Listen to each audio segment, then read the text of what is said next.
بابا هو ربنا خلقنا ليه؟ خلقنا يا بنتي عشان حاجة واحدة بس، عشان نعبده.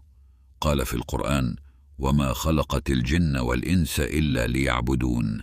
العبادة مش صلاة بس، العبادة إنك تكوني بنت كويسة صادقة بتساعدي وبتذكري ربنا. اللي يعمل كده ربنا يحبه ويدخله الجنة. ليه ربنا خلق الدنيا فيها تعب وابتلاء؟ لأن الدنيا ابتلاء واختبار. قال الله تعالى: الذي خلق الموت والحياة ليبلوكم أيكم أحسن عملا، أي أن الإنسان منح حرية الاختيار، ثم يحاسب على أعماله في الآخرة. هو ربنا محتاج لعبادتنا؟ لا، الله غني عن العالمين. عبادتنا لا تزيد في ملكه شيئا، وإنما نحن الذين ننتفع بها، فهي تقربنا من الله.